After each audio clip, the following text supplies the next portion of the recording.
Existe uma característica básica da distribuição de crimes em qualquer país do mundo que muitas vezes escapa ao entendimento do público, que explica muito sobre o fracasso das políticas de segurança. Ela tem a ver com a ideia de que pouca gente faz muito barulho. Em 1973, uma revista especializada norte-americana publicou um interessante estudo a partir da análise do histórico de uma amostra de 9.945 garotos da Filadélfia. Basicamente, eles pegaram o histórico desses garotos desde o nascimento até a idade de 18 anos, a partir de dados escolares, policiais e de outros serviços públicos, e contaram o número de vezes em que foram presos e condenados por determinados tipos de delitos. Dessa amostra de quase 10 mil meninos, detectaram um total de 10.214 crimes e infrações cometidos, o que dava uma média de pouco mais de uma ofensa por pessoa. O problema é que do universo total, somente 35% dos rapazes havia cometido algum ato ilícito durante esse período da vida. Ou seja, aproximadamente 2/3 jamais se envolveram com esse tipo de coisa. Isso significa que 3.475 rapazes, entre os quase 10 mil selecionados, tiveram algum tipo de envolvimento com delinquência. Acontece que dentro desse nicho mais estrito, um pequeno grupo de 6% de delinquentes crônicos, isto é, 627 rapazes, respondia por 52% de todas as ofensas cometidas. Na verdade, 46% dos que cometiam algum tipo de crime desistiam um ano depois do fato e 35% 2 anos depois. Não é algo estranho de se pensar se cada um pegar a sua própria trajetória de vida ou de pessoas próximas e analisar.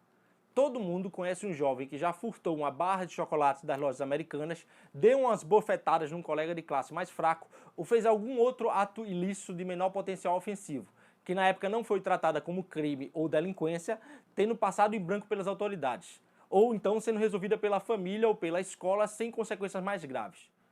Na letra da lei, uma parte desses delitos seria considerada ato infracional, ou mesmo crime se foi cometido por uma pessoa maior de idade. Entretanto, a maior parte dessas pessoas simplesmente amadurece depois que ficam mais velhas e não chegam mais a cometer delitos e crimes dessa espécie no futuro.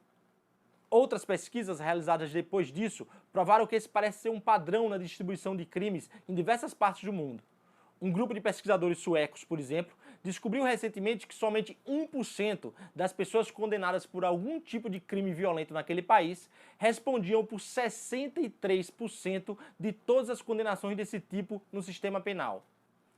Esse tipo de pessoa, chamada por alguns estudiosos de criminosos renitentes, ofensores crônicos ou simplesmente superpredadores, tem importância particular para que a gente entenda que política de segurança e atuação policial é algo que precisa de foco. É isso mesmo.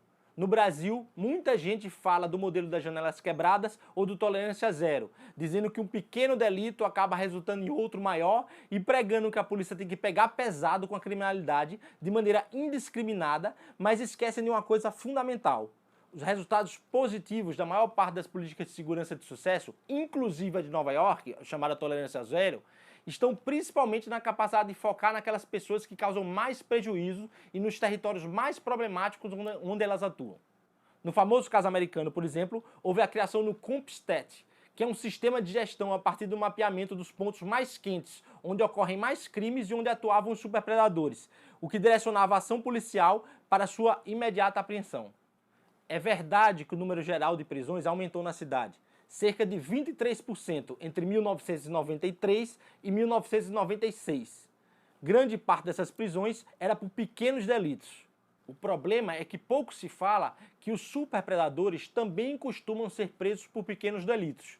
De modo que quando se sobe o número geral de prisões acima de determinada cota, é natural que alguns deles acabem sendo incapacitados no caminho. É claro que então você pode dizer que políticas assim são uma boa alternativa.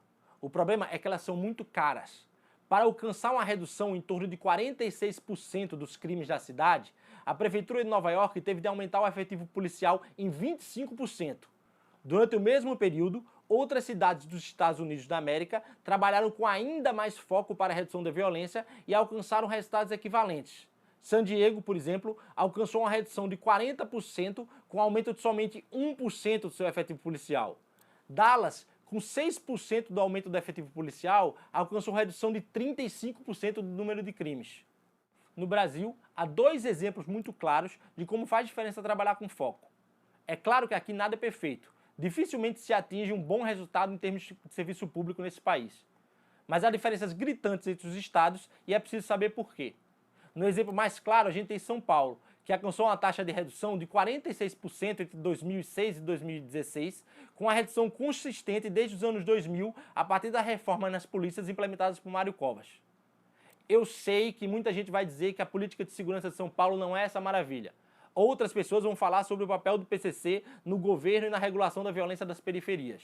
E ainda tem gente que vai apontar os problemas com as estatísticas da Secretaria de Segurança Pública. Eu concordo. Não é uma maravilha, a SSP parece mesmo fazer maquiagem com alguns dados, existe o problema do PCC. A questão é que é preciso analisar o crescimento da curva historicamente. São Paulo tem baixa nas estatísticas de homicídio desde os anos 2000.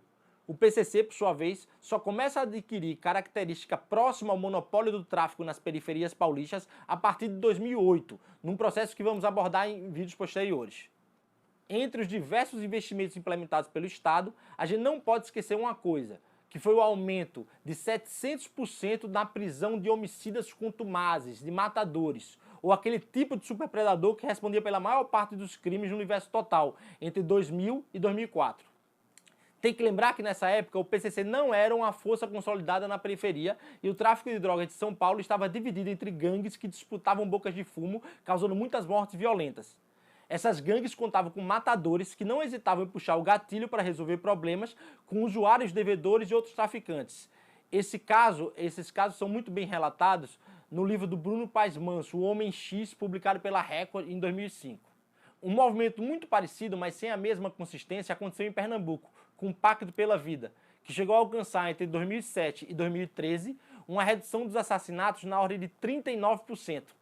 Isso só foi possível, entre outras coisas, pelo aumento considerável do número de prisão de homicidas, que teve um incremento de 1.300% entre 2006 e 2010. Para se ter uma ideia do que isso significa, enquanto no ano de 2006 foram presas 407 pessoas acusadas de homicídio simples, esse número chegou a 5.668 pessoas só no ano de 2010. Do ponto de vista da redução da impunidade, o percentual de inquéritos concluídos subiu em torno de 30% nos primeiros 5 anos de vigência do programa. Depois disso, a coisa desandou, muito por falta de consistência em relação à política original. O Departamento de Homicídios e Proteção à Pessoa, responsável pela investigação e apreensão desses superpredadores, foi esvaziado após 2015, com as metas para a resolução de homicídios sendo distribuídas para as delegacias seccionais. Isso fez com que os delegados passassem a focar na resolução de crimes mais fáceis. Vizinho que mata vizinho, marido que mata mulher, amigo que mata amigo, briga de trânsito. Em que pese o fato de que todo crime dessa natureza necessite ser investigado e punido, afastar o policial dos superpredadores contribuiu para o recrudescimento da violência no Estado, que só no ano passado, com a retomada do foco, parece começar a apresentar algum pequeno sinal de melhoria. Outras besteiras também influenciaram na derrocada do programa, como o esvaziamento dos mecanismos de gratificação policial por produtividade e que levaram a uma diminuição das prisões em flagrante e da presença ostensiva do policiamento nas ruas e áreas mais vulneráveis do Estado. Não basta só a polícia estar lá, ela precisa mostrar serviço, revistar suspeito, apreender criminosos, encaminhar pessoas para a delegacia e intimidar ofensores em potencial. Ou seja, na hora que você for avaliar uma política de segurança, é preciso lembrar sempre do seguinte: o número de crimes é infinitamente maior do que o de policiais à disposição. E quanto mais se expande esse universo, mais impossível se torna alcançar resultados positivos. Dizer para o policial simplesmente investigar ou reprimir tudo quanto é tipo de crime é o mesmo que dizer para ele dar o máximo de si todos os dias, na medida do possível, para resolver uma quantidade inimaginável de delitos. Assim, a polícia vai sempre resolver primeiro aquilo que é mais fácil para ela, para depois focar no mais difícil. Ela vai ficar desmotivada e não vai ver sentido no seu trabalho. A consequência é que se trabalha muito, se prende mal e não se prende o suficiente. Focar nos superpredadores, por sua vez, tem um efeito positivo garantido, como demonstra a experiência de várias cidades e estados pelo mundo. Pode parecer brincadeira isso que eu vou dizer, mas é algo que pode ter efeito até mesmo na forma como o tráfico de drogas se organiza numa cidade. Tem muita gente que pensa que a ilegalidade da mercadoria e a dependência química são os principais responsáveis pela violência que a droga gera. Porém, a gente tem que sempre lembrar que se consome muito mais cocaína na Inglaterra, por exemplo, onde a droga também é proibida, do que no Brasil. Mas o número de mortes violentas lá é bem menor do que aqui. Isso porque, na Inglaterra, a polícia passa um recado claro de que o assassinato vai ser resolvido de maneira célere e o assassino será punido de maneira exemplar. O que faz com que traficantes comecem a pensar duas vezes e calcular riscos antes de mandar matar alguém por causa de um problema de dívida de usuário ou por disputa em relação a pontos de venda de tráfico. É algo que afeta, por exemplo, a organização do tráfico, que pode deixar, a depender da ação policial, de ser feito em bocas de fumo, que são pontos de disputa e consequências de guerra, e passar a ser realizado por meio do delivery, por exemplo, que é um serviço que envolve redes de confiança e acaba reduzindo a quantidade de mortes violentas envolvidas no processo. É só lembrar, por exemplo, de como o tráfico de drogas em relação a drogas usadas prioritariamente por classe média, como o êxtase, e outros tipos de droga usadas pelo público que frequenta a rave, por exemplo, é muito mais feito em parcerias ou em redes de amizade do que em boca de fumo e, consequentemente, acaba gerando menos morte.